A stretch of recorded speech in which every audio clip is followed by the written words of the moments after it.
Welcome guys, Dr. Sashi, myself and Optimus Prime. We're gonna raise the beast soon. Stand down. So welcome guys to another episode of The Sky Show. So today's topic is regarding to men who are dependent on supplement ataupun some of the medication that actually improve their erection quality. So let's jump into it straight. Okay. You agree or not? Some people need, some people don't need. Yes, especially young men, I don't think you need. Because if it says that there's some erectile problem, berarti there is some other issues. Can I just tell one issue before we jump in? Because I think everyone, now you've seen a lot of people, like doing men's health and all those. And the idea is not to sell you something, first place, here was. I have one patient who came to me and he works in a MRT. He was building the MRT, one of the people who were working in construction of the MRT, right? And then he is a happy guy, there's no issues, he is someone who has no problem at all. And then suddenly he says, I start feeling anxiety, I start feeling a bit of a headache, I can't sleep well, and this is his complaints. And later started having erectile dysfunction, poor erection. And also if he has erection, then he has premature ejaculation. Dilly-dally, a few blood tests, everything was good. Hormone-wise, blood flow, everything was perfect. Guess what was the issue? So when we found out about his job, for the past 1 year, not being exposed to sunlight, goes to work at 7:30 in the morning, 7 o'clock in the morning, before the sun actually gets full, and then comes out at night, 6:30 to 7, 12 hours in darkness for almost a year. And then only coming Sundays. out. And then but he's not Batman, right? So only Sundays that he's exposed to the sun, even that he's not out in the sun. So we checked his vitamin D levels, that was the issue. So we fixed the vitamin D, it was done. Everything improved. Nothing else need to be done. Right? So you see, sometimes there are so many things that just goes beyond just like PDE5 inhibitors and things. Of course, when you go to certain professions, they end up just like this. It's like a prescription medicine. Just go line up at the consult. Okay, here you go. Go back home. Yes. But actually, it goes beyond that. And then what we do is we have to actually go and figure out more things like that. So it's not just about understanding whether if I take this drug and I keep increasing from a 25 gram, 50 gram, 100 grams, or whether using tadalafil, sildenafil, it's going to fix the problem. No, it doesn't fix the problem in that way. There's so many parameters that they're looking at. But looking into, like just zooming into the component of an erection, you must know one thing, that you need that nitrous oxide. The nitrous oxide is going to be so important to actually allow that flow to take place. So one of the things that where nitrous oxide can form from is by simply doing proper exercise without even thinking about any supplement. So we know that either you do cardio, either you do weight training, you need to fire that muscle up. And why you need to fire the muscle up? What happens then? Increased need for flow. So once the pump starts working better, and also nutrition, the next factor which is going to be very, very important, especially protein, is going to provide you with this nitric oxide compound. And not only for erection, basically your whole blood flow system is going to expand and have more elasticity and also improved blood flow. So of course, once the blood flow throughout your body, your peripheral blood flow, your micro blood flow gets better, your erection is going to get better. So when we look into the flow, one thing very important is how this whole nitrous oxide actually happens. So one interesting protein that exists there is like L-arginine. L-arginine is an amino acid that actually provokes nitrous oxide to happen. And nitrous oxide is not only present in your penis, it's present in all your blood vessels. And for people who even have heart problems, one thing that they didn't take was the nitrous oxide. They didn't have enough. So that's why when you give them something like GTN and everything, it becomes contra-indicatory for you to have nitrous oxide, GTN, Viagra, and everything at the same time. They will happen. So that's why you have a lot of people going to the ER, some old folks experimenting this kind of drugs at night, and then they get panic. Blood pressure drops. The blood pressure drops, and they straight away go and rush and get their GTN in. Which it makes the problem even worse. So if you took Viagra at night, churi, or silently took Yeah, it, yeah. and then felt that there was this, and you took a GTN, immediately if you were rushing to the hospital, the first thing you need to do to the doctor is be honest And and tell tell them. them that Yeah. you took Viagra and you took a GTN. GTN. Because they need to think about other modalities there. If there you do not tell them and they give you another round of GTN, it's even more worse. Yeah. So it's not wrong to take, but always if you want to take, go with the lowest dosage first. Yeah, exactly. So besides just looking at that, okay, what other things are very, very important? I think we spoken about hormones before, so that's done. We now spoke about Viagra, and I spoke about vitamin D, which is essential to make other hormones as well. That's very important. Also, mental health, because we have a lot of people coming with very low vitamin D levels, So that's one thing. Other things that you want to look at is also antioxidants, which help support the blood flow, and it's not only about L-arginine and others, but also good antioxidants, because your body accumulates this toxins, byproduct of your metabolism on a daily basis, right? So one way that you can actually take it out, a few ways. Your body excretes it, feces, urine. One thing that people don't normally do enough is, I say, sweating. So some of these toxins have to be thrown out of the body. So one way is that the nitrous oxide is needed by the body to actually expand this blood flow and also improve on this, so that you can sweat it out and throw it out of your body.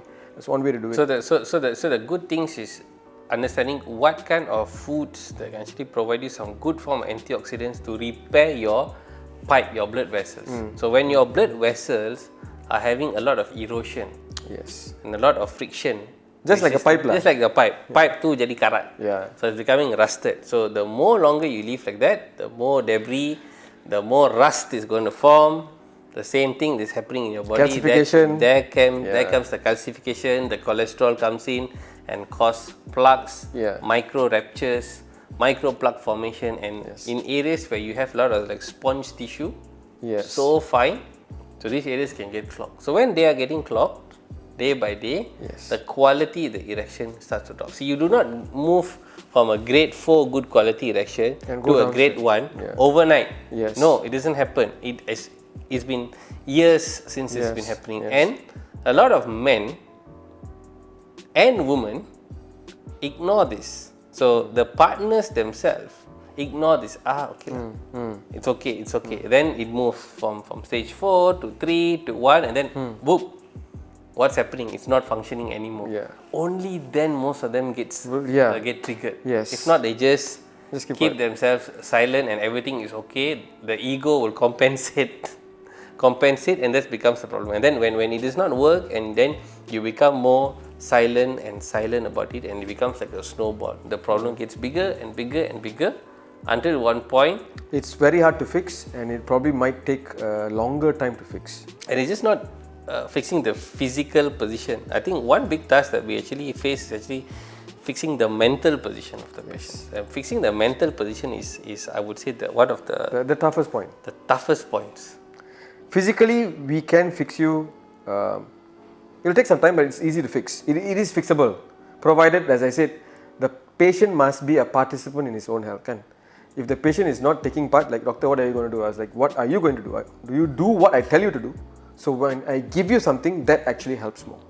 Right? So if you don't do what I ask you to do, and you're only expecting what I give you to work, then it's going to be a bit disappointing. It might not work fully. Yeah, but I've got one thing to share. So it's like, okay, what would you do for someone who's in a senior age? Let's say someone who's in the 60s, 70s, who has cardiovascular issue, who has diabetes, who has poor workouts, but still having an absolute desire of a 30-year-old to perform sexually. What would your advice be? What would the process be? One thing that we can do for a bit more of the seniors is that testosterone will be a very good supplementation for them, because not only testosterone helps with improved muscular function. Heart is a muscle, improve muscular function.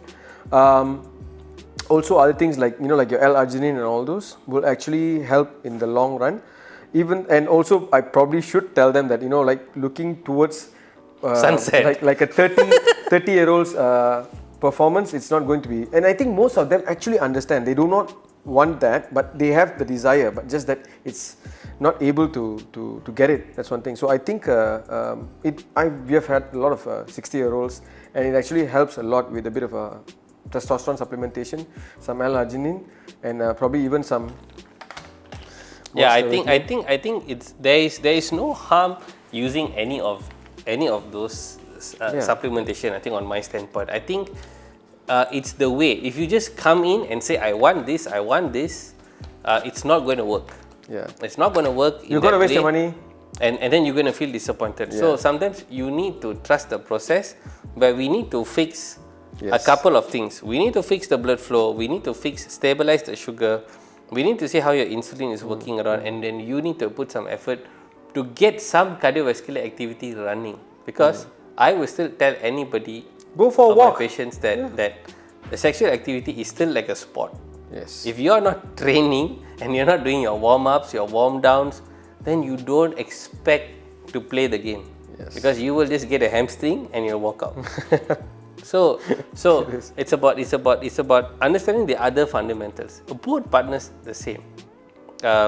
Understanding what your needs are, understanding how you can perform, what is your limitations, and also understand, like, sometimes you will have men coming with, okay, I've got 2 stents, I've got a bypass, but I still get some form of erection. Yeah. So how do you help them? So there are so many ways to help. Yes. There's even new technologies like shockwave therapy that's available for them to be done. It's just that my big advice is, if you do not know about this game, don't play this game. If you need help, find the pros to help you. And don't just buy something out there in the market just because it's cheap, because you don't have to talk to a doctor, or you don't have to talk to someone. No, you need to get. Don't feel shy or ashamed. Yeah, we are here to help you, right? And in fact, I don't see this as a shame process or procedure. If you need help, we are here to help. Right? Exactly. So, any final takes for this episode? I think that's what I said now. I think it's best to come and talk to people who have been doing it, people who understand this, and stop buying things online just to try it out. Because even though it's cheap, nanti your other issues could pop up. We have had people who have eaten benda-benda murah, cheap stuff like this, and then they came to us, and then there was swelling and it's more complicated. So yeah, save that, and then just come for if you need someone to talk to, an online consultation would be. No, I think my biggest take before we wrap up is, like, why would you choose to consult a seller who is not trained in this and give all the intimate information to them? You don't even trust them.